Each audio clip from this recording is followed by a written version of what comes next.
We have exciting news in the land of electric vehicles, Will. I don't know if you saw this. We now have an electric Ford vehicle in the form of a Mustang Mach-E. This is it's a kind of strange play from Ford, but I can't say I mind it. It's tough out there in the world, Will. In the world of electric vehicles, it's a weird landscape. Untested, untried, the traditional automakers, they had some various plays along the way. Some went super eco, the Nissan Leaf.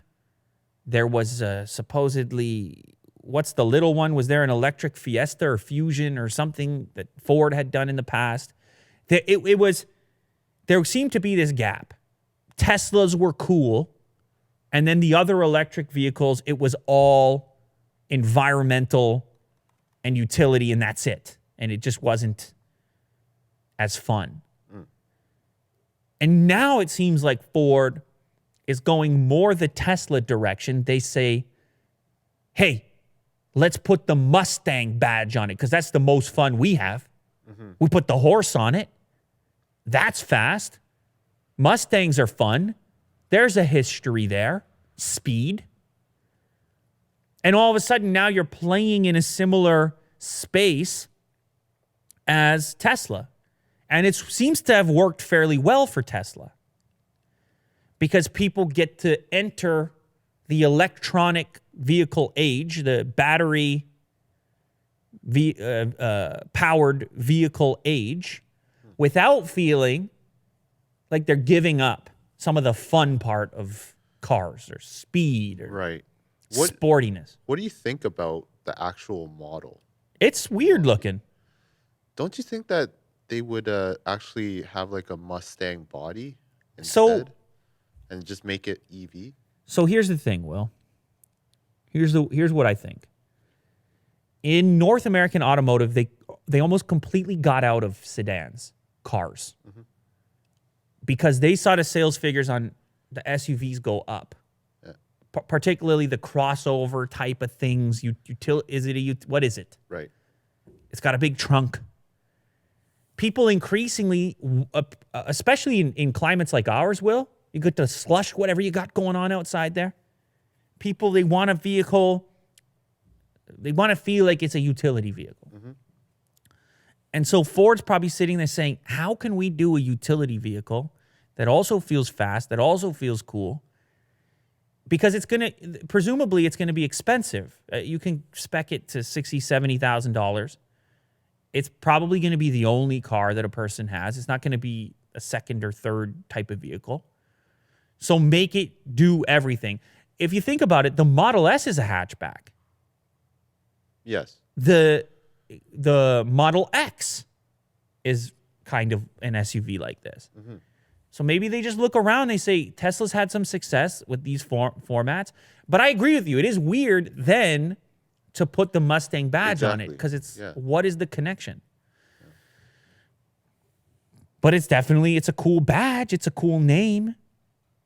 And one thing that it does from a design perspective is it puts pressure on the team that develops the vehicle to make the vehicle worthy of the badge.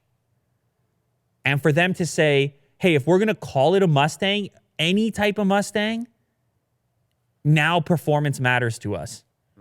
Now it's got to have a cool factor. It's got to have certain driving dynamics. Right. And things like this. So I can't say I mind it when you put the whole package together, but I do think there will be initially some confusion about what exactly makes it a Mustang. Because the Mustang, of course, has historically been this two-door muscle car, race car, basically, for the race car for the road. That's anyhow inside this car. It looks very Tesla inspired. Let's be honest. It has the giant portrait display in the center. Granted, it has an interesting volume knob. There's still a knob in there. Kirk's big fan of the knob. He still wants at least one knob for volume. I feel him on that. That seems important. Gotta have one. But otherwise, it looks like a giant display in the center. Not a lot of buttons. Some buttons on the steering wheel. Very futuristic. As far as I'm concerned, as a very futuristic looking vehicle, I think people are going to get excited about this. And honestly, I think it's the better play. How far can you go, Will, without any cool factor? How far can you go with the strictly economy thing when you're asking people for 50 grand? It's tough. It's a tough pitch. A lot of those strictly economical buyers, they'll just say, well, I'll just get a fuel efficient car. The cool buyer, on the other hand, maybe they spend a little bit more. They're look at my cool electric car. It seems small, but I think it's significant. And so I commend them for that. And I'm not the only one commending them for that because Elon came out and actually congratulated them on Twitter. Oh, okay. He came out and here's what he said. By the way, pricing is going to be between $43,000 and $60,000. There's so many extra models here. They have so many model options. It's also got a lot of storage space in it, huge trunk as well as a frunk. And all the videos I've seen from the event, people are saying it's got good space inside. So it seems to be a big factor for them. That is actually going to be a practical vehicle that happens to also be cool. That seems to be their angle. They have a GT Performance Edition. They have a Premium Edition and some other editions in between, as you can see Willie Do showcasing here. There's a first edition. So you get the red color for that. California Route 1. I mean, so many editions. I think the GT Performance is the best though, right? Yeah. That's the hot model. You see that, Will?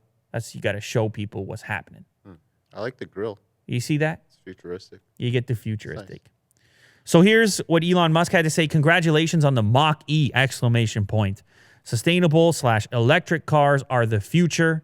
He tweeted this on Sunday. Excited to see this announcement from Ford as it will encourage other car makers to go electric too. So there you have it. A congratulatory tweet. That's the way to play it, Elon. That's what you do, Will. When you're in this type of situation, you're gracious. Yes.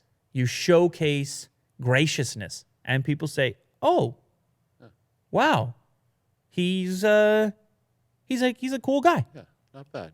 He's ready to go, and he probably understands as well as we do that more players in the space is better for the overall space, and it pushes. We talked about the competition with the Taycan. It's a fun little thing, and now we're having fun, and Ford's involved, so it's getting better for electric vehicles. Yeah, get Ford on the track. Yeah. Ford's on the track. Yeah. They're spinning around the track. GT Performance. Oh, by the way, so speaking of performance, it's going 0 to 60 in around maybe around 4 seconds. So it's going to be probably a fun car to drive. Yeah. The Mustang, Mach-E. Kirk was talking about the name earlier, Mach-E. I was saying it sounded like some kind of Japanese dish. Yeah. Mach-E. Yeah. I'll take a green tea Mach-E.